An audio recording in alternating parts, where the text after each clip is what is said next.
Dans cette vidéo, je présente brièvement le concept d'autosuffisance, opposé et complémentaire à l'autarcie et à l'autonomie. L'autosuffisance, c'est clairement le fait de pouvoir subvenir à ses propres besoins, c'est la capacité de se nourrir de sa propre production, de réduire son impact sur l'environnement, d'exprimer des qualités dans son domaine professionnel. L'autosuffisance, c'est la base de la liberté, c'est pouvoir subvenir à tes besoins comme tu veux, quand tu veux. À peu près quoi.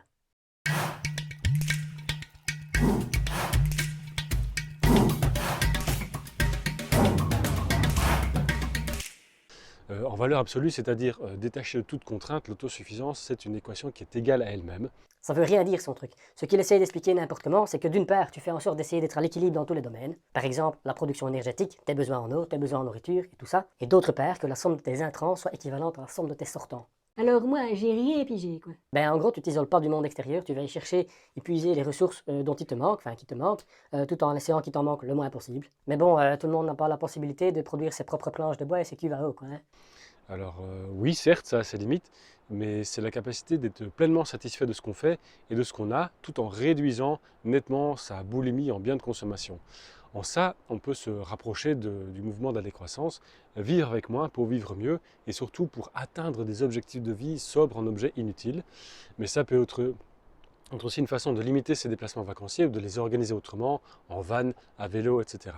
Ouais, c'est ça, la slow life, hein, comme on dit. Pourquoi pas? La slow life, c'est organiser sa vie de telle façon à ce qu'on puisse respecter son énergie, son alimentation, voire même sa façon d'entreprendre. C'est le respect de soi-même à travers le respect du vivant. C'est ralentir, considérer le temps et sortir de la vie effrénée. On tend à être satisfait de ce qu'on a tout en ne se mettant pas sur la touche, à contrario de l'autarcie. Ok, c'est super, et bien maintenant, étendons le concept de la permaculture aux autres domaines de la vie. Ben, quand on parle d'éducation, il n'y a que dalle, quoi. Hein. Il faut faire un choix. Est-ce que tu penses être autosuffisant en éduquant tes enfants à la maison? Question. Et mon gars, il a raison, hein. À moins que tu aies un max de pognon, il va quand même falloir que tu ramènes des thunes pour pallier à certains besoins qui sont incompressibles, faut pas déconner, quoi.